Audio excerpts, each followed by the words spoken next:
Hola, ¿qué tal? Muy buenos días. Bienvenidos a Enfoque Matinal, una edición especial para este lunes 18. Y anota la fecha, porque si quería ver una semana llegar, ya arrancó. Así que saludo a mis compañeros Pablo Maquini y Nelson Rodríguez. Buenos días, caballerísimos. Bueno, buenos días, país. Buenos días, República Dominicana, compañeros. Caramba.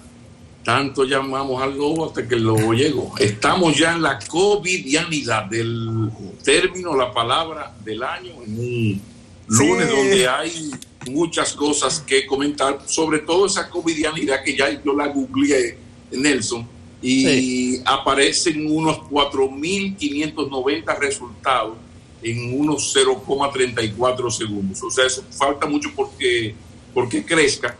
Pero ya ustedes verán, como ocurrió con la posverdad, que fue la palabra del año, el año 2016, según el diccionario Oxford, muy posiblemente la covidianidad se convierta en el término del año. Vivir nuestra cotidianidad en la nueva realidad que el COVID-19 nos impone. Bienvenidos y bienvenidas. Aquí vamos. Rodríguez. Saludos. Lunes 18, covidianidad. Casualmente Danilo anunció muchísimas cosas ayer, pero lo primero que dijo es que todas las medidas, todas las restricciones, lo que tienen que ver con el confinamiento, con los consejos, que todo eso sigue vigente. Un saludo a Adisburgo. El presidente anunció que el miércoles van a abrir una serie de negocios, incluyendo los estilistas, los salones. Sí, al fin, para que se respire. Y no solo por nosotras, por las estilistas también, que están comiéndose un cable. Sí, para donde voy es que tú te adelantaste, tú hiciste trampa, porque es el miércoles que abre, que ya tú te no, he tenido que truquearme, Rodríguez, yo trabajo en televisión, esto no es fácil. Que sí es difícil esto. Miren, habrá mucho de qué hablar del discurso del presidente Medina, pero yo quiero comenzar recordando que ayer era 17 de mayo. Y yo creo que pocos recordaron que era el día de las elecciones, debieron celebrarse las elecciones presidenciales y congresuales que fueron pospuestas para julio. Y recuérdense que había muchísimas dudas, muchísimas discusiones, pero se demostró que fue correcta la decisión, porque miren, todavía seguimos en la emergencia. Yo creo que si no se celebran el 5 de julio y la pasan para el 12, para el 19, tampoco va a ocurrir nada. Y lo digo por las voces agoreras que se estuvieron escuchando antes del 17 de mayo y las que hablan de planes, de tratativas, de que no haya elecciones. No le hagan caso a los políticos que se frían en su propia salsa, porque la gente debe darse cuenta que a la postre, por un asunto de sobrevivencia del sistema de partido, ellos van a encontrar la manera de ponerse de acuerdo. Siempre va a ser así. Miren, hoy se reúnen los partidos con el pleno de la Junta para discutir los del voto en el exterior y abundan las propuestas y las dudas, pero principalmente el desacuerdo está en que hay mucha desconfianza entre ellos mismos. No confían. Desde que le dicen que voten en el consulado, ¡ay no! Que voten por correo, tampoco, porque el consulado es del gobierno, el correo lo dirige alguien que está en el gobierno. Pero ustedes van a ver que se van a poner de acuerdo porque ellos van a seguir buscando la manera de continuar vivos. No es cierto que se vayan a suicidar ni que le vayan a dejar su espacio a otro. Entonces comienzo con ese ejemplo de que ayer debieron celebrarse las elecciones y fueron pospuestas y no pasó nada, a pesar de las voces agoreras, para que la gente vaya entendiendo a nuestros políticos. Mire, lo del discurso y el decreto que le precedió, el decreto del toque de queda, se dieron cuenta desde el Palacio que la vez anterior cometieron un error, que tiraron el decreto del toque de queda 4 o 5 horas antes del discurso y le quitó impacto. Ahora no, lo tiraron casi simultáneo. Entonces, un nuevo horario del toque de queda que va a regir a partir de hoy lunes 18. Las medidas de las distintas fases de la apertura o desescalamiento serán a partir del miércoles 20, pero ya hoy el toque de queda comienza a las 7 de la noche hasta las 5 de la mañana. Eso será de lunes a sábado. Los domingos, no sé, la lógica, va a ser de 5 de la tarde a 5 de la mañana el toque de queda. Como dije al principio, el presidente anunció que las recomendaciones de confinamiento, los protocolos de higiene personal, la mascarilla y esa cosa sigue igualito, sigue vigente. Y lo digo porque de seguro hay mucha gente que va a pensar que lo que se estaba anunciando anoche es que ya se puede salir a la calle y que podemos salir a la calle, pero por fase y con calma. No, todas esas medidas siguen vigentes. Y recordó el presidente Medina, qué cosa, Pablo Macchini, que para los mayores de 60 años, ¿qué tema vas a poner? siguen siendo estrictas las medidas. Pero ni modo, aquí vamos. Miren, resumiendo, el presidente dijo que va a haber un retorno a la actividad económica o desescalamiento. En Europa prestigiaron en estos días esos términos, ya lo asumimos aquí. El desescalamiento va a ser en 4 fases y la primera va a comenzar el miércoles de 20. Las otras 3 que van a estar en intervalo de 14 días, la van a anunciar en detalle hoy o mañana Montalvo y Juan Ariel, de la Comisión de Alto Nivel y de la Comisión de Asuntos Económicos. Entonces veremos las otras fases, pero la que comienza el miércoles va a permitir operar parcialmente a las empresas de acuerdo a su tamaño y al número de empleados. Y es como sigue. Las microempresas que pueden tener hasta 10 empleados, eso es así, una microempresa tiene hasta 10 empleados, podrán trabajar 5 y en ningún caso más del 50%, o sea, en ningún caso más de 5. Las pequeñas empresas, que son las que tienen de 10 a 50 empleados, podrán trabajar un mínimo de 10 personas y no más del 50%. Las empresas medianas y grandes deberán operar como máximo con el 25% del personal en esta primera fase. Entonces el sector público, los empleados públicos, van a comenzar a laborar con un 50% de su personal y los directores, los jefes, los ministros, van a determinar si es necesario incluir más gente. Con el transporte, un punto un poquito polémico, a partir del miércoles van a comenzar a operar únicamente el transporte público estatal, o sea, el metro, el teleférico y la ONSA, en horario de 6 de la mañana a 6 de la tarde, con un 30% de su capacidad. O sea, que en una guagua de ONSA se montará una tercera parte de su capacidad. Yo voy a ver la reacción del sector privado, hay que averiguar.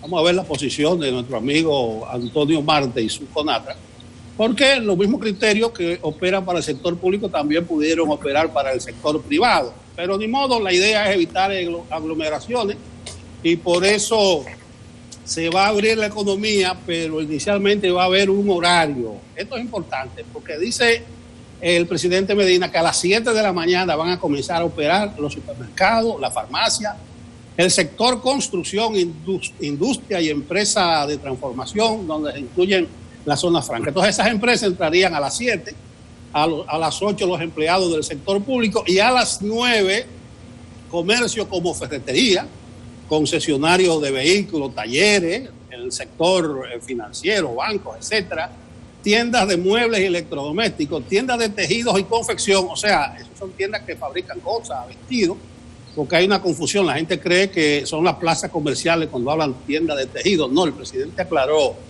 más adelante. Entonces hay que poner atención a esos nuevos horarios, parte de la covidianidad. El programa, como se esperaba, Quédate en Casa y FASE van a seguir durante el mes de junio y hubo una flexibilización porque se van a incluir trabajadores suspendidos que están acogidos a FASE y trabajadores con contrato de trabajo activo acogidos a la fase 2. Eso lo escucharemos en detalle en los próximos días.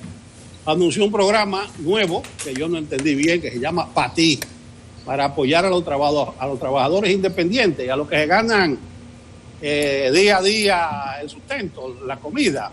La informalidad, pero se refiere que van a hacer transferencia bancaria de 5,000 pesos a esos trabajadores que tengan sus cuentas bancarias o que tengan algún préstamo. Entonces yo no sé los informales cuánto tienen cuenta y cuánto tienen alguna transacción comercial.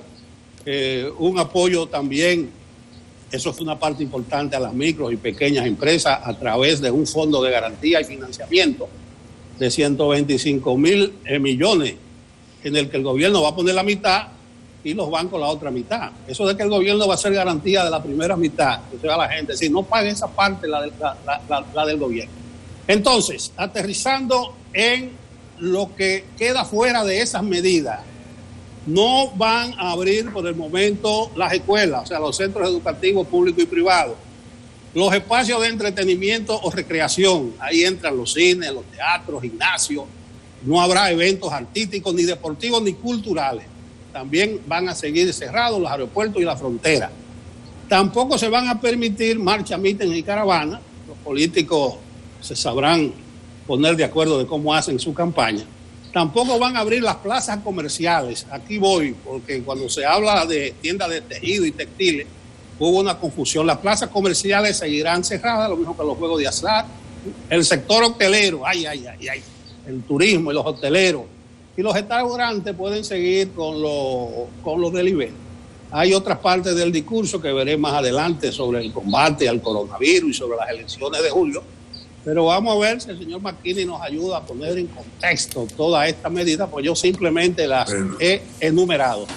No, pero muy bien, camarada. Lo único que en esto, fíjate cómo Nelson ha dicho, todo se centra y es la gran incertidumbre. ¿Estará el gobierno en capacidad de hacer cumplir sus propias decisiones? Ahí están, las medidas están.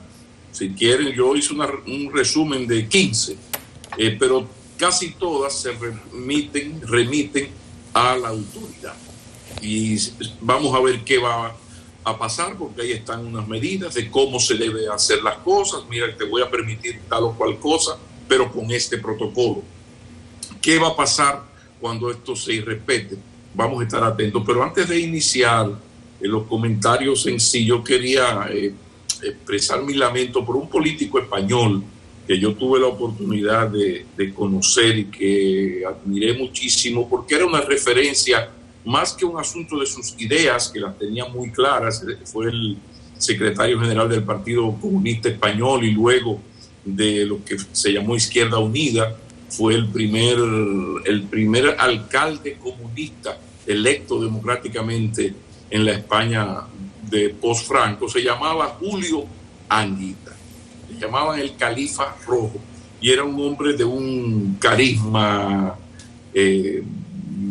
encantador, pero al mismo tiempo llamaba la atención y en algo parecido a don Juan, que si bien era una persona encantadora o sumamente carismático, tenía un carácter sumamente fuerte y una seguridad en sí mismo envidiable. Igual que don Juan era maestro, y en su vida política y en muchos logros que tuvo Julio Anguita y que se adelantó en términos de su pensamiento político a lo que es hoy Podemos. Hay una anécdota que yo la rescaté hace mucho porque a mí me impactó, y cuando eso todavía la vida política no había llegado a la desvergüenza a la que ha llegado en los actuales momentos en términos de impunidad, porque ustedes saben que la corrupción y la impunidad han ido de la mano y no ha habido manera de ralentizar, sino que es una rueda que no se ha detenido nunca.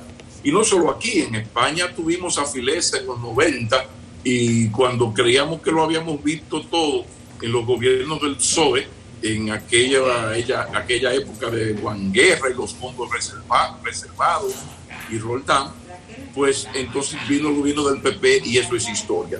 Entonces yo recordaba mucho porque este señor, que fue durante muchos años lo que es aquí al diputado, asambleísta, a él le tocaba una pensión vitalicia, un buen monto, que es el que le toca a todo asambleísta cuando se retira después de X periodo de tiempo. Pero resulta que Julio Anguita, lo que había sido toda su vida, era maestro de liceo, y ya le estaba pensionado también de maestro de liceo. Entonces él tomó la decisión y dijo, no, yo y así lo hizo, voy a renunciar por escrito a la pensión de diputado, porque la mía, la que me toca como maestro, a mí me da para vivir en Córdoba tranquilo, yo tengo mi casa propia, yo no necesito más de ahí, y ese es un dinero de los españoles. Yo me quedo. La verdad es que en un mundo de tanta corrupción, estoy hablando de hace 20 años, imagínense ahora la estatura moral que tiene un líder político capaz de hacer algo así. Se podría hablar mucho de Julio Anguita, pero ya habrá tiempo para esto. Yo sí quería destacar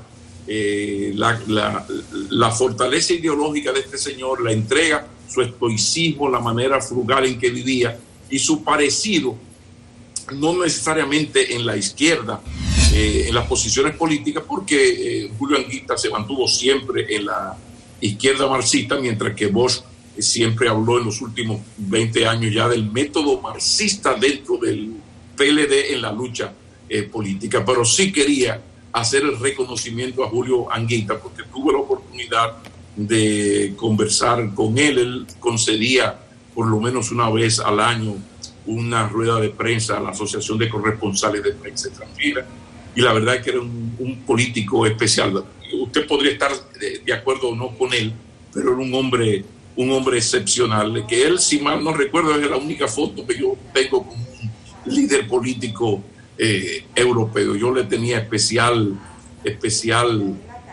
admiración. Pero un tema que va a estar en la palestra importante es este lío de celebrar las elecciones en la República Dominicana, las elecciones dominicanas en los territorios extranjeros, es decir, Estados Unidos, España, entre otros, donde hay cerca del 8% de los votantes, aunque nunca votan más del 50%, pero eso vale oro. Entonces hay una decisión del Departamento de Estado que se ha jugado con esto de que sí, de que no, sí. Hay una nota diplomática del Departamento de Estado que es una especie de la Cancillería y que está por encima de gobernaciones, de alcaldías. Esto se maneja a través de Cancillería. ¿Y qué dice el Departamento de Estado? Bueno, que no se pueden celebrar las elecciones de manera normal en territorio norteamericano, por ejemplo, que sí se puede en el territorio, guardando el debido proceso, el debido protocolo en el territorio dominicano en ese país. El territorio dominicano es el de las embajadas y el consulado, por eso Nelson hablaba de esto. Entonces, esto trae la discusión, pone la discusión bastante difícil, porque primero no se puede celebrar como siempre, que veríamos las escuelas, el centro puertorriqueño, lugares de sociedad civil y todo muy fácil. Eso está prohibido. Lo que se puede permitir, cumpliendo los protocolos, es votar en el territorio dominicano, que serían los consulados. Ahí viene lo que decía ya Nelson.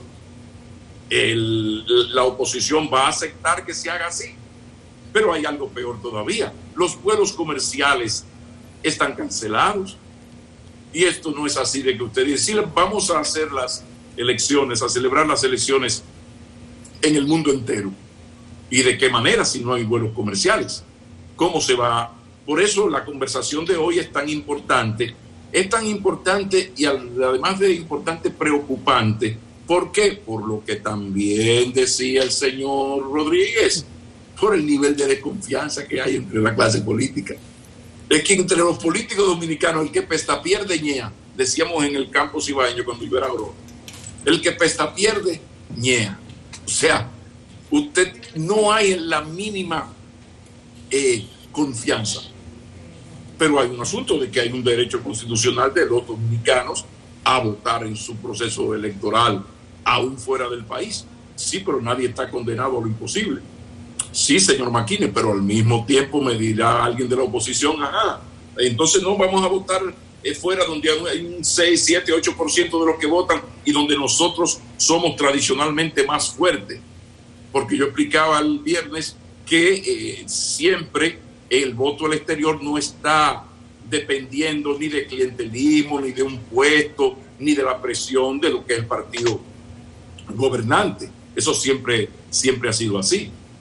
Pero se ha presentado una realidad que no maneja y que no decide el gobierno dominicano. Entonces, ¿cómo se va a hacer? Bueno, por eso es tan importante esa reunión que se va a celebrar hoy, donde, señores, hay que buscar la salida a esto. ¿De qué manera? Porque La Constitución no se puede modificar y la Constitución no permite el voto por correo, por ejemplo. Entonces, ¿de qué manera? Uno no lo sabe. Ojalá que sean creativos los señores delegados políticos y técnicos de los partidos en su reunión con la Junta Central Electoral, pero ese es un tema que va a dar mucho cocorícamo. Como quería saludar el trabajo que está haciendo Indotel, porque ahora sí es verdad que llegamos. De tanto llamar al lobo, el lobo llegó y te saludó. La importancia de la tecnología, joven, qué dependencia. Aquí estamos nosotros 2 meses haciendo el programa por una cosa que se llama Zoom, que Nelson y yo, ¿por qué mejor? Nelson y yo escuchamos Zoom, era un aparato que traen las cámaras por una serie así que se vea más cerca y más lejos. Para los señores mayores eso era Zoom, no, pero nosotros tenemos 2 meses haciendo un programa por una aplicación que se llama Zoom.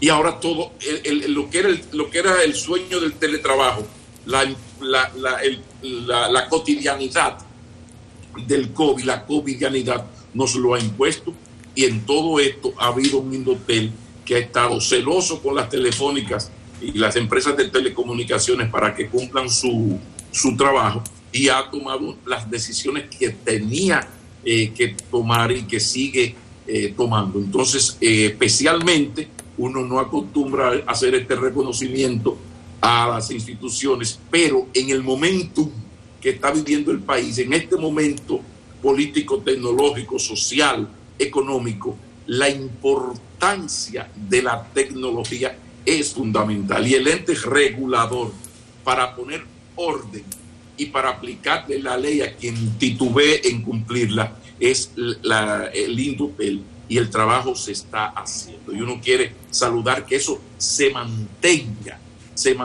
que sea el Indotel celoso de mantener primero las facilidades que está ofreciendo, los puntos Wi-Fi, todo eso que venía caminando, ampliarlo, trabajar en colaboración con esa mesa de diálogo que ellos lograron crear con las telefónicas, que solamente ha dado beneficios al consumidor, al usuario. Entonces, eso está muy bien, como decir que a Proconsumidor, que cuando se mete la pata y no se es arrogante y se escucha el clamor y se es humilde, las cosas salen bien. Proconsumidor cometió el error de decir que prohibía el gobierno el negocio electrónico por aquello que anunció IKEA y anunció Cuesta, y se le echó la ciudadanía encima. Lo analizó despacito y vio que era craso error, que lo que hay que hacer es que Cuesta, IKEA y el que sea cumpla, vuelvo a lo mismo, los protocolos, pero se supone que hacia allá es que vamos. Además, algo que termino con esta parte muy importante, y es que tú no me puedes decir a mí que yo no puedo entrar al portal de Cuesta y comprar un FIFI porque tú me lo impides, si yo puedo entonces entrar a Amazon y comprar el mismo FIFI, y en 4 días una empresa courier que se hacen las mismas filas me lo va a traer y yo lo voy a ir a buscar. Pero quería hacer el reconocimiento de que, atención a los otros funcionarios y a las otras instituciones, errar es de humanos. Ahora, mantenerse en el error es de tercos, de torpes. Y en ese sentido, Proconsumidor reaccionó a tiempo, y ojalá que vayamos avanzando. Fíjate cómo, Nelson, lo mencionabas, ahora se va a dar lo que era un viejo reclamo. ¿Por qué tenemos que comenzar a trabajar todos a la misma hora? Todo el mundo a las 7 o a las 7:30, a las 8. No, ahora por el COVID, unas cosas van a abrir a las 7, otras a las 8, otras a las 9. Por ejemplo, si mal no recuerdo, creo que IKEA, por ejemplo, abre a las 11 de la mañana y cierra a las 10 de la noche. Bueno, entonces usted no puede ir a comprar a ese negocio nada a las 10 de la mañana, pero sí puede ir a las 9:30 de la noche. Entonces, ahora que estamos tomando decisiones presionados por lo que se nos ha echado encima, ojalá que no nos quedemos con lo bueno. El día está cargado, pero hasta aquí llego. Adi Burgos. Saben, Pablo, Nelson, que todo lo que se repite se convierte en hábito y 2 meses después de uno ya está repitiéndose y repitiéndose. Hay cosas que se han convertido en hábito y uno hasta las va a extrañar. Esta semana la gente ha querido ya que comiencen los cambios, pero no es lo mismo llamar al diablo que verlo llegar. Les cuento que ayer en el Hospital Darío Contreras, un hospital que se mantuvo con tasa cero de accidentes de tránsito, es un hospital especializado en manejar traumas, llegaron ya 8 casos y no hemos comenzado. La gente solo ha tenido ligeros atrevimientos para salir a la calle. El servicio de salud se enfrenta ahora a un relanzamiento que no tiene solo que ver con el COVID, tiene que ver con la indisciplina de una sociedad que ha pecado de males que ahora se vieron de golpe frenados. ¿Y cómo lo vamos a extrañar? Porque ya esta sociedad así, en modo tranquila, se convirtió en un hábito, por lo menos en la mente de uno, Entonces yo quiero anticipadamente hacer un llamado. No quisiera ponerme a llorar porque tendremos que volver a la realidad. No queremos quedarnos en modo pandemia, pero tenemos que llegar a la realidad. ¿Cómo, señores? No podemos llegar con el desenfreno de antes. Este fin de semana ya tenemos las luctuosas de unos crímenes que hace rato no veíamos. Un hombre mató a su papá en Santiago, unas violaciones en Higüey, que cuando conversaba ayer con autoridades de salud me decían, estamos estresados porque ahora tendremos que lidiar con el tema del COVID, con todos los incidentes que eso puede generar y el relanzamiento de los problemas hospitalarios per se. Pero eso no tiene que ser si la gente se queda en sus cabales. Nosotros no deberíamos volver al caos del tránsito de modo igual. Yo estoy ahora a expectativa de lo que decía Pablo, cómo el gobierno va a hacer cumplir su propio ritmo, su propia propuesta, porque decir que salga solo un 25% es una, y que ya mañana el 25, el 50 o el 75 salga a la calle en medio de su desesperación es otra. Ante eso, ¿cómo podríamos manejarlo? No sé, pero eso que ocurrió solo este fin de semana en el sistema de salud llama mi atención. El caso del Darío Contreras, créanme, porque queremos que todo el mundo se reintegre, que podamos recuperar la paz, que la gente encamine su economía, pero que de alguna manera las buenas costumbres puedan quedarse. Y saben que en estos días en que se vio toda la sociedad obligada a digitalizarse, incluyendo mayores, niños, hay un gran peligro y es el cuán vulnerables nos hemos convertido en los delitos de la cibernética, los ciberdelitos. A propósito de eso, quiero compartir unos números que son oficiales y aunque son oficiales, puede que no sean representativos. ¿A qué me refiero? La Oficina de Crímenes y Delitos de Alta Tecnología de la Policía está consciente de que mucha gente no le cree a la denuncia. Es un problema serio. Y durante mucho tiempo la cultura de ¿para qué, hombre, si a final de cuentas no van a hacer nada? Se ha establecido de modo tal que a la gente le hacen robos por internet, que a la gente le roban cuentas y prefiere buscar un hacker, prefiere dejarlo así y no lo denuncia. Pero ¿qué ocurre en términos visibles? Hemos visto durante la pandemia definitivamente un aumento de los ciberdelitos. El delito que encabeza los problemas es la estafa vía internet. Se han reportado 282 casos. A esto le sigue el phishing. El phishing no es más que la manera de disfrazarse como que yo soy una persona o una autoridad para pedirte a ti tus datos oficiales y de ahí en adelante robo tu información oficial y la uso para extorsionar. Pero tú de alguna manera engañosamente me diste tu información, que no es lo mismo a cuando te clonan una tarjeta. No es lo mismo que tú me des información y a partir de ahí entonces yo me robo tu identidad, entro a tus cuentas, hago delitos económicos en tu nombre, pido a tus contactos en tu nombre, a cuando yo lo hice vía una clonación de tarjeta. Entonces, la extorsión vía la página web, vía páginas web, es el tercer delito. Me disfrazo de una página que vende cosas, en final de cuentas yo soy un fantasma, no vendo nada, tú me compras, me pagas y con esto entonces se comienza un tipo de delito que ahora ha trascendido muchísimo. Hay 68 denuncias y el otro delito más denunciado es el acceso ilícito a cuentas. Repito, el primero es el de la estafa vía internet con 282 denuncias, luego el phishing con 86 denuncias, la extorsión vía página web 68 denuncias y el acceso ilícito 51 denuncias. Pero hay que repetir, que la gente, en mayoría de casos, las autoridades están conscientes de que no denuncian, no reportan. ¿Y por qué esto es importante? Porque la digitalización se va a quedar, pero mucha gente no sabe cómo asegurar su información, cómo asegurar sus cuentas. Ellos dicen, mira, por ejemplo, el caso de cómo estaban pidiendo información de la gente para supuestamente darle ayudas en nombre del gobierno, es un reflejo de cómo a veces el sentido común hace que tú evites caer en la trampa.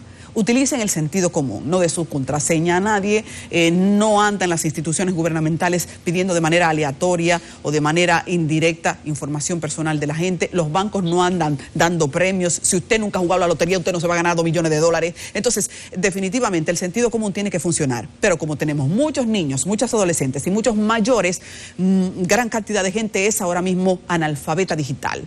Hay que comenzar a educarse y parte de esa educación implica no clique cosas que usted no conoce y no haga respuestas de información personal, aún a conocidos, porque fíjense ustedes que la trampa consiste en yo me disfrazo, después que tú me diste información de tu cuenta, yo me disfrazo de Pablo McKinney y le escribo a una persona importante y le digo que me haga un depósito, pero con el prestigio de Pablo McKinney. ¿Quién va a creer que Pablo McKinney le está pidiendo $1,000 y que lo está engañando? No, porque Pablo McKinney que lo está pidiendo. Entonces, aún gente que tú crees que es de tu cercanía, cuando te hace pedidos, llama por teléfono, porque la gente no anda pidiendo así. La gente no anda pidiendo así.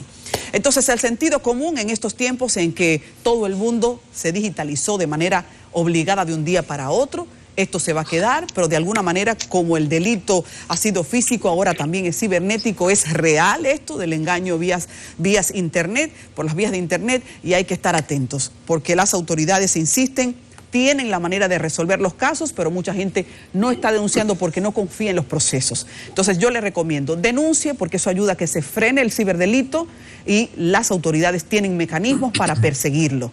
Ahora mismo la Gavas también, las telecomunicaciones están haciéndose su trabajo por esa vía. Las denuncias funcionan. Hay que denunciar, porque si no, esos ciberdelincuentes se convierten cada vez en monstruos mayores.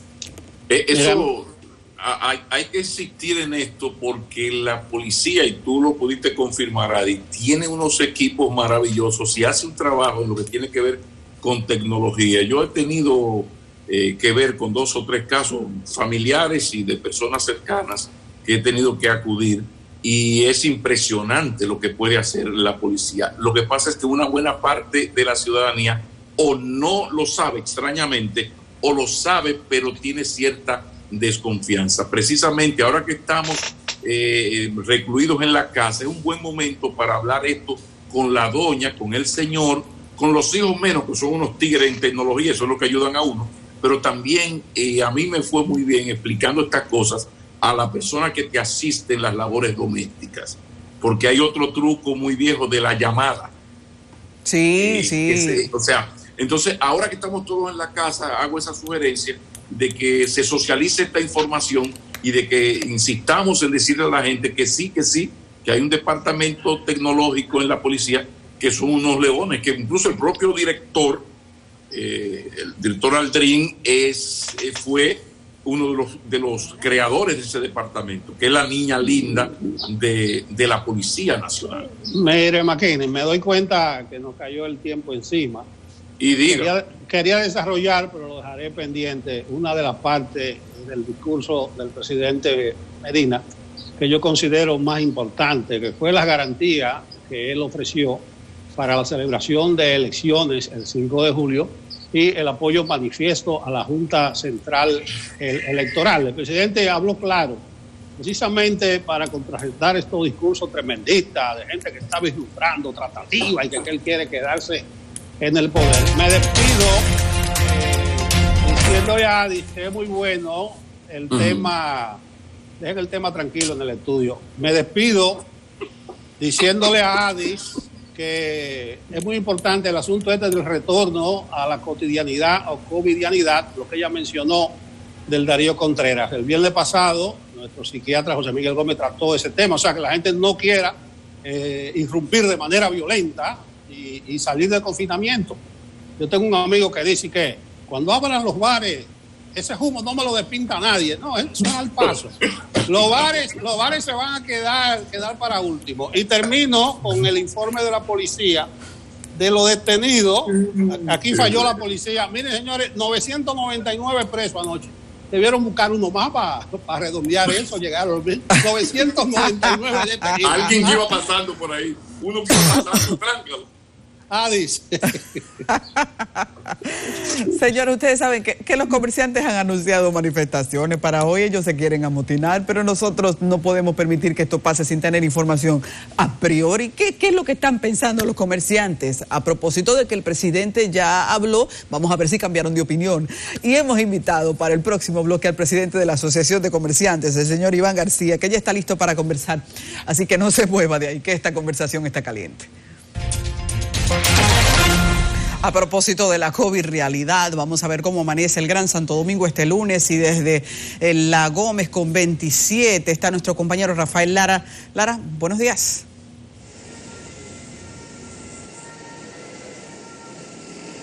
Saludos, buenos días, así es, nosotros nos encontramos en este momento en la avenida Máximo Gómez con 27 de febrero. Como pueden ustedes observar, el tránsito aquí es muy ligero a esta hora de la mañana, que regularmente, como ustedes conocen, se produce un gran tapón a propósito del flujo vehicular de todas las personas que entran y salen a diferentes puntos donde laboran aquí en la capital. Es ligero básicamente porque las medidas que anunció el presidente de la República en el día de ayer, prácticamente la única que entra en el día de hoy es el toque de queda, que inicia a las 7 de la noche y que culmina a las 5 de la mañana, porque a partir del próximo miércoles es que empieza entonces inician algunas empresas a trabajar con un 25% hasta un 50% de su personal de acuerdo al tamaño de las empresas. De manera que ese es el escenario que ustedes pueden observar en el día de hoy. Obviamente hay una cantidad mayor de vehículos en las calles porque, como ustedes conocen, en las últimas semanas muchas personas se han integrado a labores cotidianas en el transporte de manera fuera del orden que ha establecido las autoridades, fruto de la necesidad de producir bienes para subsistir de manera económica en esta cuarentena por el COVID-19. De manera que este es el escenario que se está viviendo, repetimos, aquí en la avenida 27 de febrero con Máximo Gómez. Retorno contigo al estudio. Muchísimas gracias, Lara. Estamos atentos a cómo se comporta la sociedad en esto que ya será una nueva manera de ver las cosas a partir de esta semana.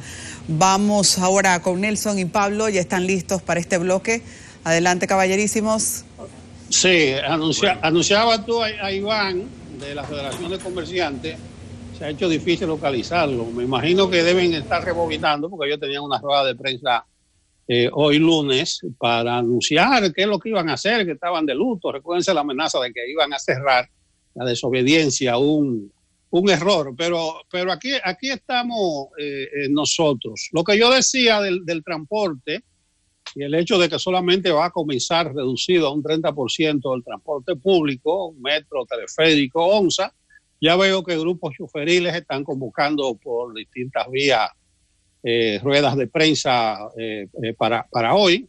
Imagino que será para referirse al tema del transporte, porque realmente habría que ver cuándo entraría en vigencia o entrarían en acción los transportistas del sector privado. Reitero, fue una de las medidas como que no se vio con toda claridad. Pero volviendo a una parte del discurso, McKinney, sí. No se le prestó mucha atención porque era prácticamente un recuento que hizo el presidente Medina de la efectividad en el combate contra el coronavirus. Pero él ofreció, actualizado, muchos datos de suma importancia en lo que respecta a la cantidad de días que tarda en República Dominicana duplicarse la cantidad de contagiados, que él dice que tarda 20 y que cuando comenzaron esta medida a finales de marzo se duplicaba entre 4 y 5 días. Incluso la hospitalización, que solamente han hospitalizado un 24% del total de casos, y que a COVID o a UCI han ido menos del 2%. Él dio un dato el porcentaje de la tasa de mortalidad. Recuérdense la diferencia, que la mortalidad, que es un porcentaje que se establece con el total de la población, y la letalidad, que es con el número de casos. Y él dice que estamos muy bien en la tasa de mortalidad, lo mismo que en la letalidad, que ayer bajó a 3.48%. Además, el mandatario resaltó la capacidad para hacer pruebas PCR y finalizó esa parte de los logros en la lucha contra el COVID-19 con el dato de que la República Dominicana es uno de solo 11 países en el mundo en los que las pruebas PCR son totalmente gratuitas, tanto en laboratorios públicos como privados. Yo creo que esos son aspectos dignos de ser resaltados, porque cuando nos atenemos únicamente al número de casos que se registran cada día y no lo cruzamos con algunas de las variables que tiene la Organización Mundial de la Salud para saber si se está progresando, si se está avanzando, se tiende a confundir y se crean más incertidumbres de la cuenta. Yo creo que si nos atenemos a lo que informó el presidente Medina anoche, y si hay disciplina en la población para asumir su compromiso de aportar para salir a camino, yo creo que las nuevas fases, la segunda, la tercera y la cuarta fase, podrían irse incorporando sin necesidad de que se produzca retraso. Recuérdense que el presidente decía una primera fase, la anunciada anoche, que durará 2 semanas, 14 días, pero si no hay progresos en esa fase, no podemos pasar a la segunda. Entonces, la población debe de poner de su parte. McKinney. En el centro de todo esto, seguimos con las 15 medidas que ya vamos a repasar si nos da tiempo, pero yo me reitero, en el centro de todo esto está en la capacidad o incapacidad que tenga el Estado Dominicano para hacer cumplir estas decisiones. Creo que se ha analizado fríamente el número de casos, hay una ralentización, hay una disminución del ritmo de contagios, de la expansión del virus en sentido general, es un dato objetivo. Hace días que venimos bajando en nuestra tasa de letalidad, en nuestra tasa de mortalidad. Todas esas son buenas noticias y son las noticias en las que se ha basado datos científicos, en los que se ha basado el Estado con sus asesores para tomar las decisiones. La pregunta queda en el aire y ya está por ahí el presidente de la Federación de Comerciantes, Iván García. Pero antes de comenzar con don Iván, quiere dejar en el aire la gran pregunta. ¿Tendrá la capacidad y la disposición el Estado Dominicano de hacer cumplir sus propias decisiones? Eso no lo sabemos y quizás sería un buen tema para comenzar a conversar con Iván García, el presidente de la Federación de Comerciantes. Muy buenos días, Iván, bienvenido. Buenos días, Pablo. Gracias por la oportunidad que nos ofrece de que escuche cuál es la posición de la Federación Dominicana de Comerciantes en estos momentos.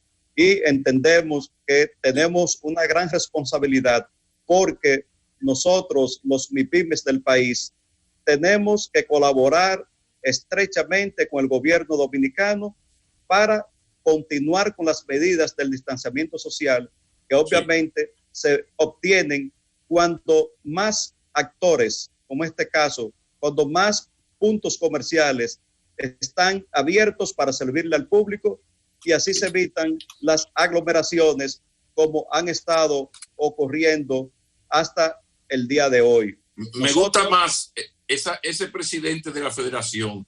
¿Qué pasó con esas declaraciones? Yo digo, ¿por qué? Y ese es Iván, aquellas declaraciones que vimos, el martes se va a saber. O sea, ¿qué pasó? Porque ahora estoy escuchando a todo un líder de un sector fundamental de la economía dominicana, hablar con la responsabilidad que le caracteriza. ¿Qué pasó? ¿Qué es lo que está ocurriendo? ¿Ya eso se arregló? Bueno, nosotros estamos muy agradecidos del discurso del honorable presidente de la República anoche a las 8 de la noche, porque puso sus oídos en el corazón de las MIPYMES, que somos el 97% del tejido empresarial de la República Dominicana. Pero escúchame, Iván, que te interrumpa. Me excusa, Iván.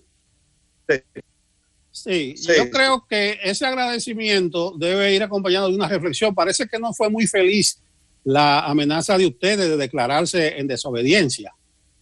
Bueno, tenemos que chequear exactamente cuál era la posición de nosotros como Federación Dominicana de Comerciantes.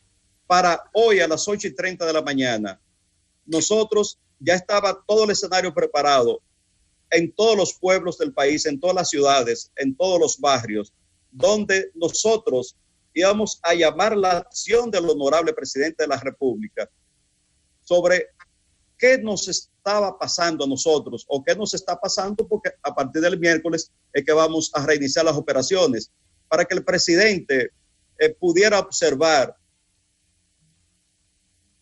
la realidad nuestra, donde nuestros empleados que con el FAS están cobrando hasta 8.500 pesos mensuales, pero un empleado que gana 30, 40 mil pesos y con 8.500 pesos mensuales no le va a dar para subsistir, Pablo. Sí, Iván, pero es importante, perdóname, Iván, es importante lo del desafío. Fíjate lo bien que estás argumentando con mucho peso. En la parte que llama la atención, y ahora también Nelson va por la misma línea, o sea, ¿qué pasó? Porque una cosa es el martes vamos a hacer una demostración de fuerza, estamos preocupados, pero aquel desafío, ¿qué ocurrió? Tú no retires esas palabras de franco desafío al Estado. ¿Qué pasó?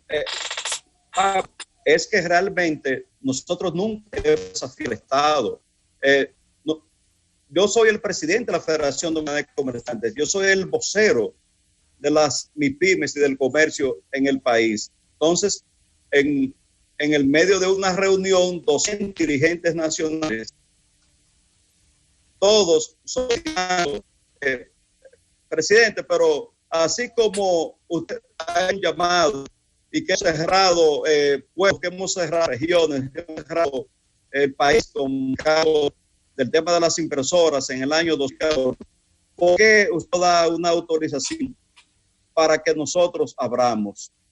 Entonces yo le decía, señor, nosotros somos respetuosos de la Constitución, respeto de las leyes y respetuosos del presidente de la República, y más en el estado de ese Pablo. Un momento que si uno no da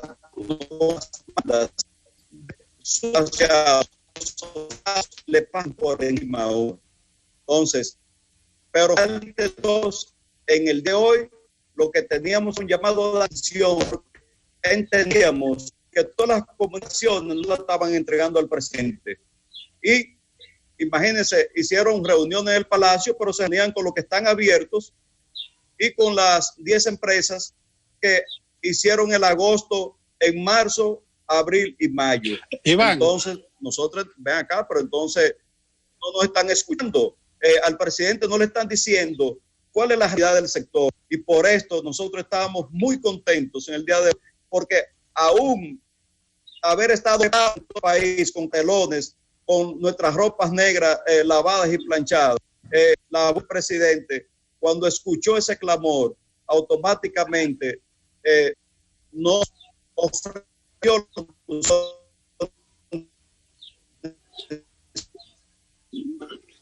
Bueno, nosotros estábamos esperando y se suspendió. Llamar la atención del presidente no era abrir ningún negocio. Nosotros hoy no íbamos a abrir ningún negocio. Iván, la idea era estar frente a los negocios.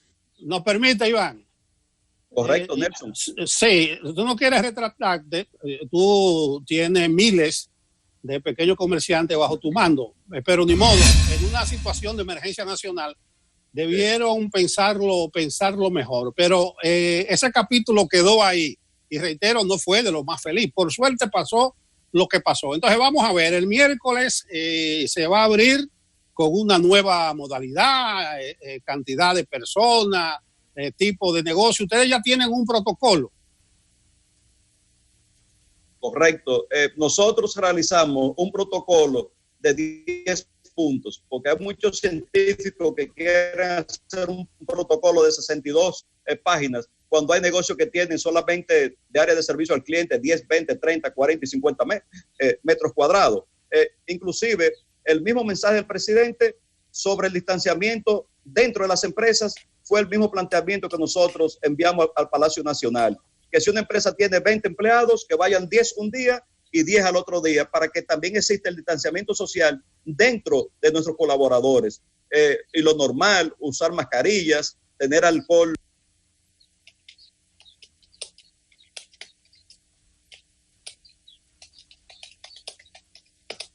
establecido nuestro protocolo para garantizar la salud a nuestros colaboradores, a nuestras familias y lo más importante, la salud a todos nuestros clientes, que es el pueblo dominicano.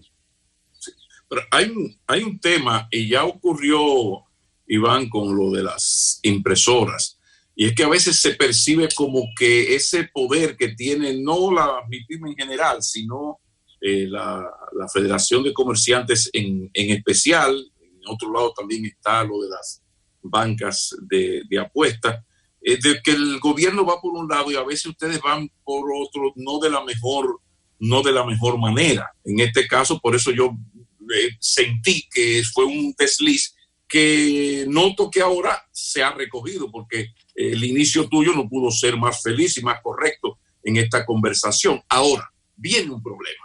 Hay una decisión del gobierno, se comienzan a abrir los pequeños y medianos negocios, todo un proceso de fase en fase, pero se exige un protocolo.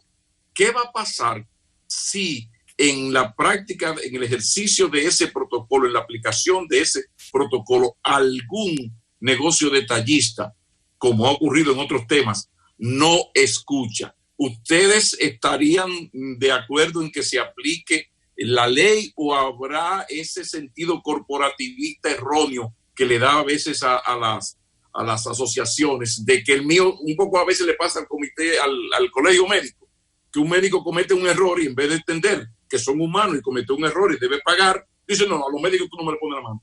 ¿Cuál es la posición de la presidencia de los comerciantes en lo que viene ahora, en cumplir esos protocolos para poder abrir, y hay unas consecuencias si no se cumple? Por favor, por favor. Pablo, nosotros somos respetuosos completamente a las leyes. De las leyes. El que falló, falló. El que falló, falló. Porque nosotros estamos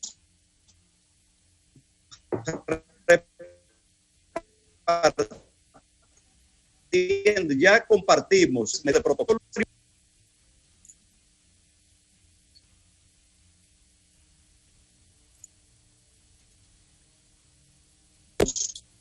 En estos 2 días, quitarle el polvo a los negocios, señalizarlos, preparar. ¿Puedes repetir, Iván? Iván, ¿puedes repetir la idea? ¿Puedes repetir la idea de los últimos 20 segundos que se fue el audio, por favor? Sí. Perdón. Sí, correcto. Nosotros, desde hace 2 semanas, hemos estado enviando a través de nuestras redes los 10 puntos principales del protocolo que vamos a aplicar. Entre el día de hoy y mañana tenemos el tiempo suficiente y necesario para quitarle el polvo a nuestros tramos, poner las mercancías bonitas, señalizar nuestros negocios, de preparar nuestros empleados en esta nueva forma de hacer negocio, porque esto no es que se va el día 2 de junio. Nosotros tenemos que aprender a convivir con el uso de mascarillas por alrededor de, qué sé yo, 1 año, año y medio. Entonces, esas medidas de distanciamiento social, nosotros estamos en la obligación de cumplirlas. Amén.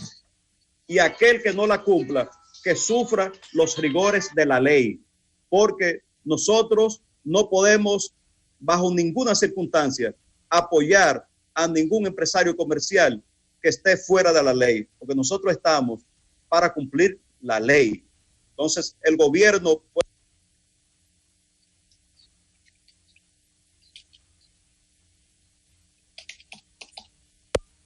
Desde la Federación Dominicana de Comerciantes vamos a realizar el mayor y el mejor esfuerzo para concientizar a nuestros afiliados a observar el protocolo sanitario de acuerdo a la Organización Mundial de la Salud y al Ministerio de Salud Pública. Nuestro principal reto comenzó hoy, donde vamos a demostrar que el distanciamiento... Sí.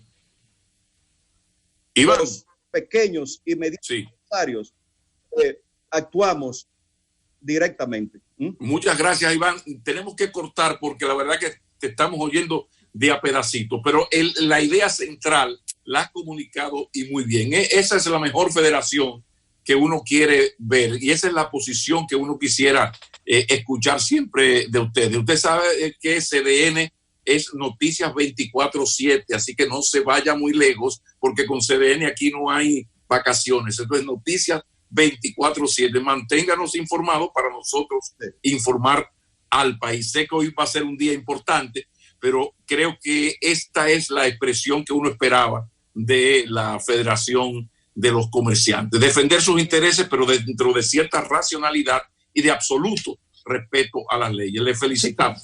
Sí, hay que ver, va a la rueda de prensa, Iván, hoy. Oiga, nosotros lo único que tenemos es que mostrar agradecimiento al honorable presidente de la República. Nosotros no andamos buscando ir a las reuniones a Palacio, nosotros no andamos buscando cámara. Nosotros lo que queremos es que se resuelvan de la mejor manera todos los problemas sanitarios de la República Dominicana y nosotros ser actores de primer orden. Muchísimas gracias. Se pueda contener el coronavirus por el distanciamiento social. Muchísimas gracias al presidente de la Federación de Comerciantes. Él sabe que desde el Palacio, según mis fuentes, se le da un especial seguimiento desde siempre a Iván García y se le toma muy en cuenta, sus opiniones. Quizás por eso esto ha tenido tan buen final. Buena suerte y seguiremos en contacto. Yo creo, Pablo, gracias de nuevo, sí. Iván, que él no quiso referirse directamente a lo que evidentemente fue un desbordamiento de sus palabras, porque no cabe cabeza humana como en una situación de emergencia nacional sanitaria se produzca ese tipo de llamado desafiante, además del mal ejemplo que da. Entonces es muy bueno también que él diga que los comerciantes que no cumplan con las medidas de distanciamiento social, de higiene, que sufran la consecuencia. El presidente dijo anoche en una parte de su discurso que se pudiera llegar a arrestar a los infractores y a cerrar los establecimientos que tienen autorización de operar, pero que no cumplan con las medidas. Entonces, en Santa Paz, muy bien, pero el termómetro de la opinión pública es que el discurso desafiante no encontró eco. La gente no estuvo de acuerdo con eso, independientemente de que las pequeñas y medianas empresas, sus representados estén sufriendo en este momento, porque realmente están sufriendo la mayoría de sectores. Nelson, lo que pasa es que por eso es que el sureño es el presidente y no otro, porque eso se llama salud mental. Hay momentos en la vida política de un país que, como en tantas cosas, incluido el amor, para pelear se necesitan dos, como en el tango, para bailar. Entonces, para pelear se necesitan dos. Hubo, evidentemente, y me reitero, un grave desliz de la Federación de Comerciantes a hacer lo que hizo. Pero fíjense cómo una actitud inteligente de inteligencia emocional y política convierte lo que pudo haber sido una guerra donde eso era, como dice Margarita Cedeño, perder, en un paso hacia adelante. Se le fue la mano, no aceptó, no se retractó, pero no se retractó en esas palabras, pero sí de alguna manera hoy la posición es totalmente diferente y uno, por el bien del país, pues agradece esa reflexión. Un poco lo que dije de proconsumidor, ¿no? De que usted al inicio, de que usted puede cometer un error, lo importante es que entienda que se ha equivocado y que la posición sea la que el país espera de usted. Así que despedimos a Iván García, y vámonos a una pausa y en breve continúa Enfoque Matinal desde CDN para ustedes. Gracias por continuar con nosotros. Vamos a hablar de salud. Esta es una semana determinante para el relanzamiento de las actividades, pero por sobre todo también para estar cuidando a la gente. Así que vamos a invitar para esta entrevista al epidemiólogo José Ernesto Guerrero. Es un veterano en la materia y con quien es muy oportuno conversar. Buenos días, doctor. Buenos días, Adi. Placer de estar contigo nueva vez. Sí, igualmente el placer es nuestro y yo creo que sería buenísimo comenzar hablando desde el punto de vista de las evidencias que usted maneja y la experiencia. Si considera que a nivel de epidemiología los informes se corresponden con lo que usted ve en su práctica, porque lo he escuchado tener algunas declaraciones que son muy polémicas en momentos. Dijo que tendríamos más muertes, también se refirió a que más del 10% de los dominicanos hemos estado en contacto y positivos de COVID. No es eso lo que dicen las cifras. ¿Cuál es su experiencia y su evaluación del momento, doctor? Ciertamente, Adis, este es un virus muy enigmático y todos los pronósticos que uno puede estar haciendo al final tiene que pasarse otro tiempo más largo tratando de explicar por qué no se dieron.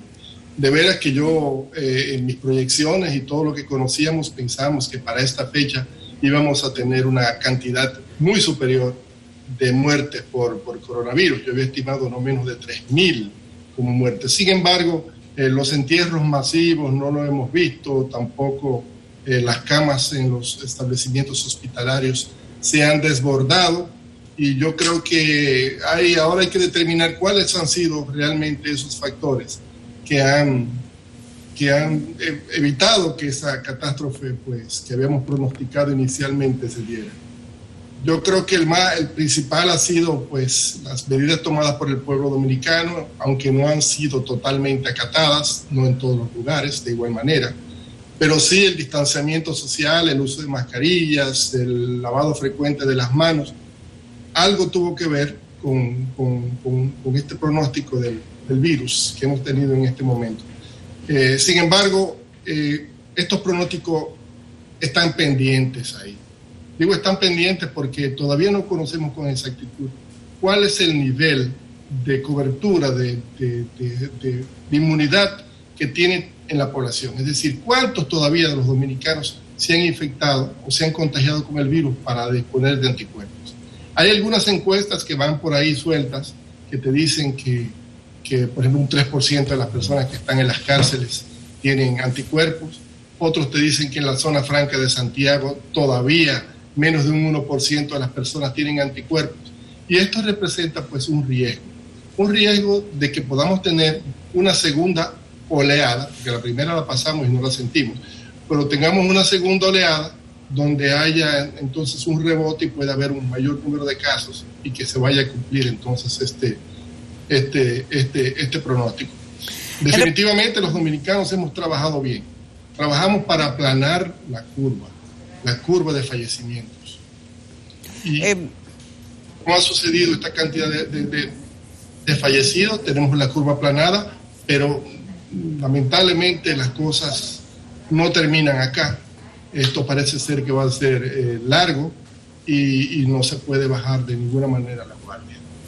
La manera de enfrentar la pandemia en República Dominicana no la estamos inventando, hay todo un código mundial. Un código mundial que en este momento está siendo objeto de mucha discusión. Un elemento, por ejemplo, es el tema de la prueba rápida y cómo en algunos lugares se han hecho pruebas rápidas masivas y gente que sale positiva luego resulta que sale negativa. ¿Cuál es su interpretación a todo esto? Un sistema de reactivos que ahora genera tantas dudas, tantas preguntas, que nosotros, que no somos un país meramente de ciencia y que no nos hemos inventado estos procesos, no podemos a veces comprender. Pero ustedes que están en la práctica, ¿cómo evalúan eso? Mira, los protocolos de reapertura, o de desescalada, como se quiere llamar, deben cumplir algunos propósitos. Por lo menos que haya un descenso en el número de casos notificados, por lo menos por 14 días, que dispongamos de pruebas y lugares de aislamiento para las personas que pueden ser detectadas y aisladas rápidamente, que tengamos disponibles camas y equipos hospitalarios para una proporción quizás mayor de 50% para recibir a las personas, y que estemos preparados con un sistema de vigilancia para detectar esos nuevos brotes que nos permitan revertir esta situación. En el caso de las pruebas, yo creo que ha sido una de las limitaciones que hemos tenido desde el inicio de la epidemia. Tú recordarás al inicio de la epidemia que una prueba de COVID costaba un ojo y la mitad del otro, y la gente no tenía acceso a ello. Lamentablemente, el número de pruebas de PCR no hemos tenido las suficientes pruebas, y todavía yo creo que es una patita coja dentro de la mesa que tenemos nosotros. Digo PCR, ¿por qué? Porque hay dos tipos de pruebas, PCR y las pruebas serológicas. El PCR es lo que te indica si la persona en ese momento está infectada, sintomática o asintomática, y si es capaz, en ese momento es cuando es capaz de transmitir, cuando es mejor emisor del virus. Entonces, esta es la prueba más importante para nosotros detectar, por ejemplo, los casos asintomáticos, los niños que son buenos transmisores, para detectar los contactos y para actuar rápidamente en cortar la cadena de transmisión. Lamentablemente esa prueba es un poco más larga, hay procedimientos ya que se han acortado, pero es la prueba, lo que diríamos la gold standard. Tenemos otra prueba, que es la prueba serológica. Esta prueba nos dice, cuando da positivo, que la persona ha estado expuesta o que ya tiene anticuerpos contra el virus, el coronavirus, el COVID que causa la enfermedad, que ya ha estado expuesta.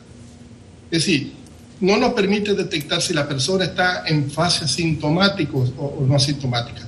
Para fines, esta prueba no se puede usar con fines diagnósticos, porque además tiene una serie de falsos positivos y falsos negativos.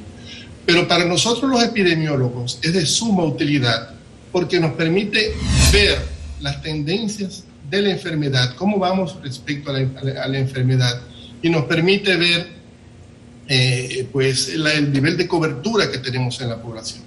El estar haciendo pruebas masivas en la población tiene un efecto en la población, porque bueno, tú me estás haciendo algo, la población ve que hay un interés de hacerte pruebas, te dice si ha estado o no ha estado expuesto anteriormente, pero no es lo más importante para detener la cadena de transmisión, porque aquí se obvian los que están en estos momentos infectados, y esos son los más importantes. Recuérdate que uno de ellos que quede, o varios de ellos que queden, son capaces de multiplicar. Hay algunos que son grandes transmisores, verbigracia, el personal sanitario, las personas que están en los autobuses, los que están en los supermercados, las que tienen contacto con mucha gente, son grandes transmisores. Entonces hay que tener una vigilancia muy minuciosa, y eso hay que tenerlo pendiente ahora que nosotros vamos a la desescalada, porque si es verdad que la población no ha estado expuesta todavía al virus, ese grupo de personas, emisores, puede revertirnos las cosas y ser peor. Y hay experiencias respecto a eso. Ya hay otros países, otros estados que han abierto y de repente han tenido que volver hacia atrás, cerrado. Tuvimos la experiencia también con la gripe española en 1918, por ejemplo en la ciudad de San Francisco, que pasó un tiempo sin casos y sin muertes. De repente todo el mundo dijo, se acabó la epidemia, todo el mundo a la calle, lanzaron las mascarillas a la calle, los sombreros, todo, y después vino una segunda oleada que definitivamente fue peor. Hay epidemiólogos que están ahí dentro de la comisión que te dicen que hay que estar previendo que vamos a tener una segunda oleada, porque definitivamente este virus por el momento vino para quedarse, Las cosas van a ser ya diferentes de ahora en lo adelante. Entonces, hasta que no tengamos una vacuna o un tratamiento efectivo, las cosas vamos a seguir con esa espada de Damocles, siempre apuntándonos a nosotros, que tenemos que mantenernos, que no se puede bajar la guardia, porque en cualquier momento se pueden cumplir los pronósticos que teníamos inicialmente. Tremendo. Doctor, nunca puedo olvidar el tema de la chikungunya, porque en su momento también había mucha información y uno iba aprendiendo sobre la marcha. ¿Se repite? ¿No se repite? ¿A quien le dio ya no le va a dar jamás? Pues resulta que pareció que sí, que a la gente le daba chikungunya y después le volvía a dar chikungunya y se quedaban con el quebranto. ¿Qué podríamos esperar? ¿Ya ustedes tienen más o menos una respuesta sobre si el COVID-19 puede repetirle a alguien? todavía hay mucha incertidumbre. Además de temor, hay mucha incertidumbre y todavía hay muchas cosas por descubrir. Este es un jodido virus nuevo, que cada día nos está enseñando cosas nuevas de por qué se ensaña con un grupo de personas, por qué viene otro grupo y si hay o no inmunidad permanente. Yo particularmente sigo las orientaciones que da el doctor Anthony Fauci en Estados Unidos, y él es uno de los abanderados que dicen que sí, que ese virus nos deja inmunidad, ¿Qué tanto dura esa inmunidad? Todavía no lo sabemos, porque todavía es un virus nuevo, apenas tenemos 4 meses, está interaccionando con los humanos, pero sí hay inmunidad. Hay casos que han dado positivo, y la gente habla de reinfección. Ahora vamos descubriendo que no es reinfección, sino que eran partículas de virus que quedaban rezagadas en algunas personas y que al testearse nuevamente con PCR ya había dado negativo, ahora vuelve y da positivo. ¿Cuánto tiempo dura la inmunidad? No lo sabemos, pero tenemos que confiarnos de que sí hay inmunidad, porque la mayoría de estos virus, los coronavirus que hemos tenido, han dejado inmunidad o inmunidad inmediata. Y eso es lo que están apostando también algunos países. Fíjate que hay algunos países que dicen, bueno, tenemos que tener muchos peregrinos para que nos inmunicen al resto de la población, porque a medida que la población tenga ese contacto, acuérdate que nosotros hemos trabajado solamente para para aplanar la curva, no para terminar la epidemia. A medida que la población vaya teniendo más anticuerpos, llega a un determinado nivel, 50, 60%, donde el virus es más difícil pasar de una persona a otra, porque esa otra persona ya tiene anticuerpos. Entonces ahí sí hay ciertas garantías y más seguridad de que podemos controlar, bajar la tasa de ataque y controlar la infección. Esa teoría, no obstante, doctor, esa teoría puede ser una especie de espada de doble filo, porque entonces pensarlo así ha hecho que mucha gente ya salga a la calle de manera irreverente y le perdiera el miedo al contagio. Bueno, pues mejor me contagio y a final de cuentas entonces tendré anticuerpos. O sea, es una manera de verlo también, ¿no? Hay algunos epidemiólogos que nos hablan de que todos nos vamos a contagiar, porque más del 60% de las personas se va a contagiar con el tipo, porque es un virus bastante transmisible. Y como hemos visto, aquí el papel importante, los que juegan el papel importante en la transmisión son los asintomáticos. Y hemos conocido de que dura bastante tiempo en determinados espacios y que si no hay inmunidad, al final vamos a tener que seguir contagiándonos y va a estar permanentemente con nosotros hasta que tengamos tratamiento o una vacuna efectiva. A mí me llama... Sí, continúe, doctor. Eso todavía está un poquito más lejos.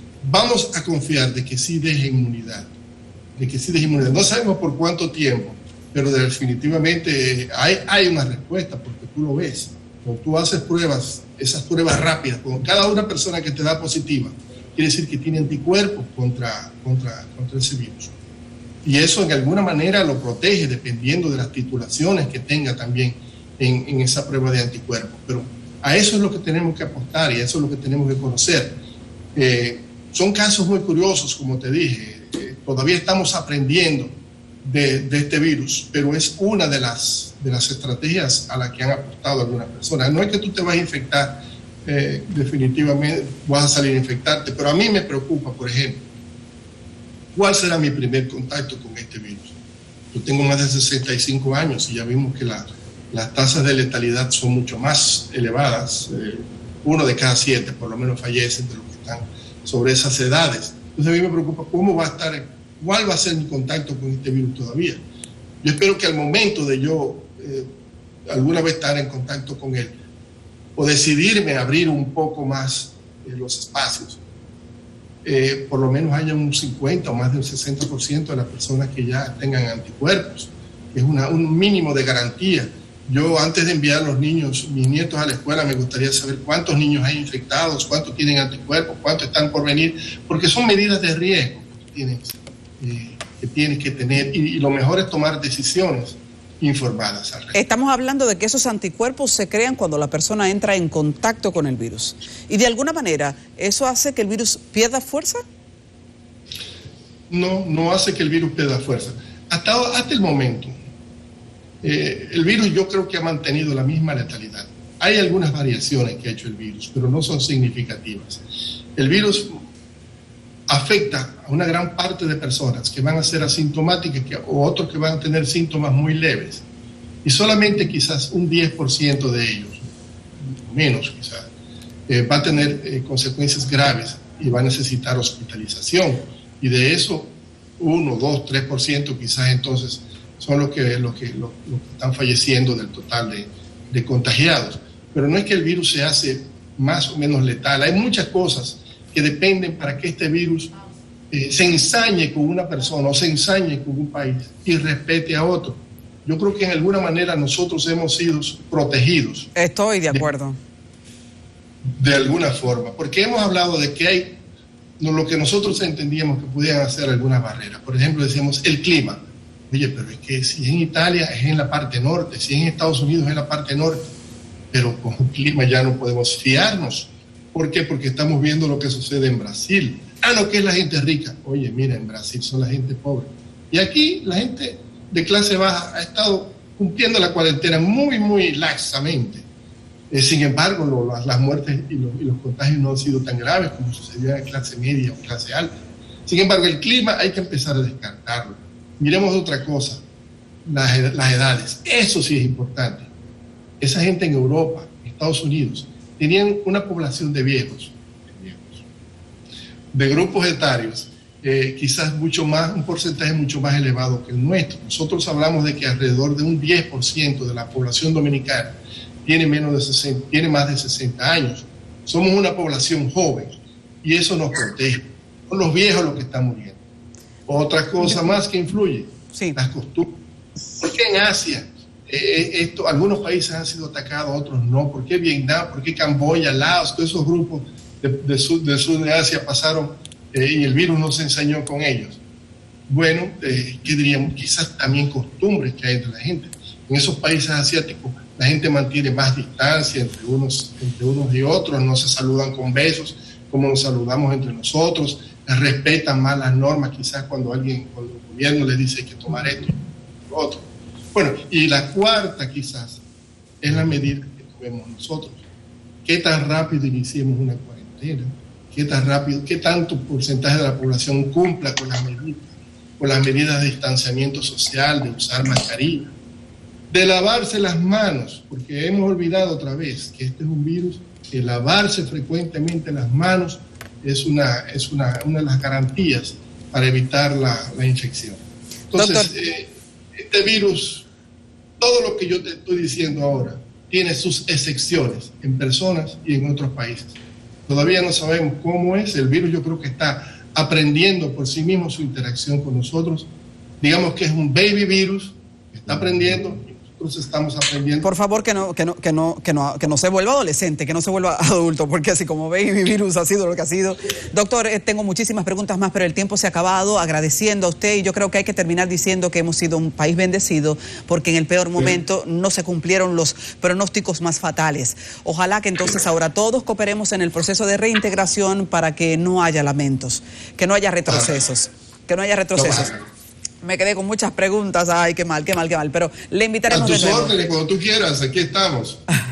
Así es, muchísimas gracias por estar con nosotros. Y de verdad que las palabras del doctor José Ernesto Guerrero nos ayudan a entender este proceso del que cada día hay algo nuevo. Vamos a una pausa comercial. Sigue en sintonía. Vamos al enfoque legal con un tema muy actual con Rosa Pérez Melo. Las implicaciones legales de no pagar alquiler en tiempos de COVID-19. Eso es un problema ahora mismo porque establecimientos comerciales, residencia, hay gente que está paralizada, pero tiene que pagar el alquiler. ¿Y qué implicaciones tiene entonces no pagar el alquiler en estos momentos de pandemia? Buenos días, Rosa Pérez Melo, ¿cómo estás? Buenos días, don Nelson, un placer verle por esta vía y poder compartir información de calidad. Y vamos directamente a uno de los problemas, como usted planteó, que nos atañe en estos días. ¿Por qué? Porque el 39.2% de la población según la última encuesta en Hogar, vive alquilada en República Dominicana y se ha preguntado qué va a pasar con el tema de los alquileres. En República Dominicana existen varias reglamentaciones que rigen todo lo que tiene que ver con control con alquileres, principalmente el decreto, ¿verdad? 48-07, también tenemos la ley 4340 y el Código Civil Dominicano, que plantea que nadie puede ser expulsado de su vivienda sin sentencia judicial en su artículo 3. Eso lo plantea el decreto de control de alquileres, es decir, que para que una persona pueda ser desalojado por falta de pago, de manera obligatoria hay que hacer un procedimiento judicial ante el juzgado de paz y posteriormente a eso es que entonces puede ser desalojado. Igualmente tiene que ser notificado con por lo menos 3 días antes.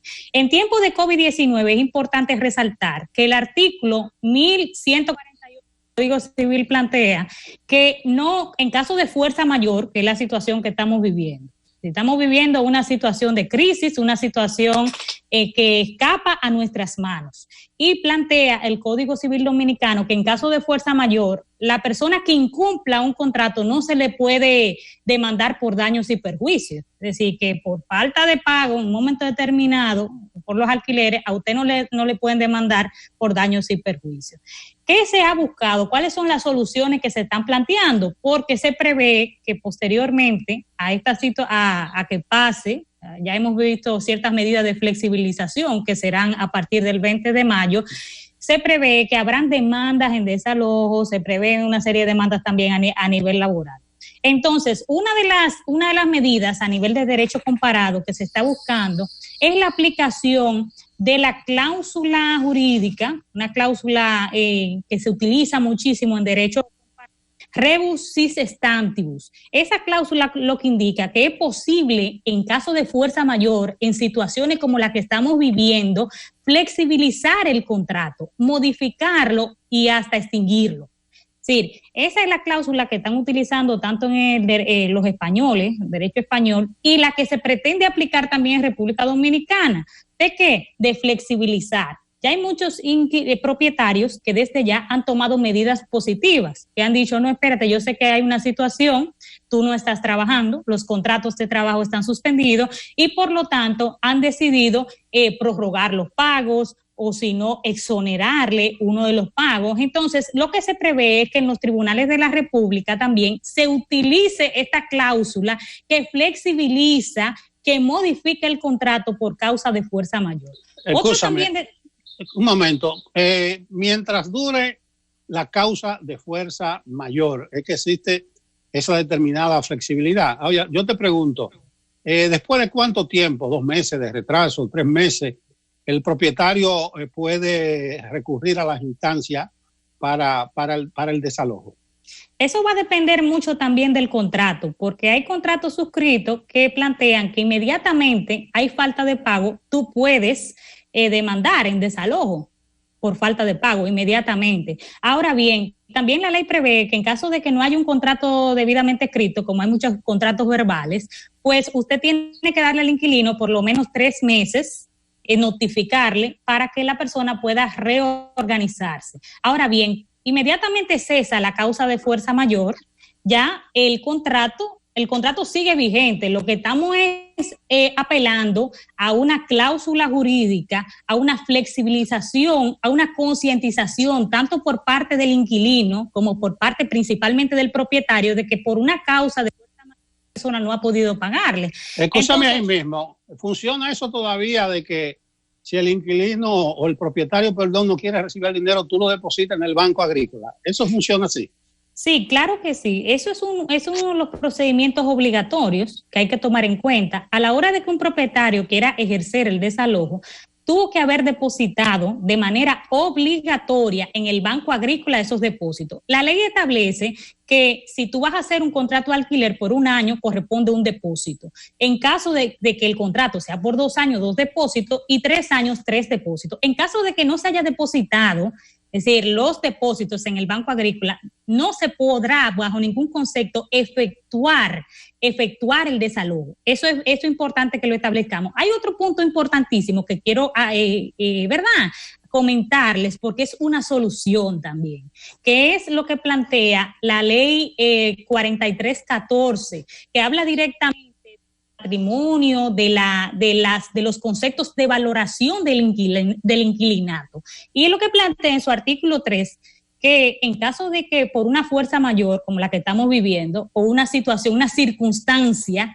imprevisible, pues se puede hacer uso del artículo 3 de esta ley 4314, que es que el propietario tome, ¿verdad?, el fondo, tome los depósitos que se han realizado. ¿Cómo? Haciendo una solicitud formal al Banco Agrícola. Ahora bien, en caso de que el inquilino se oponga a que se retiren los depósitos, entonces se habría que hacer un procedimiento judicial ante el juzgado de paz.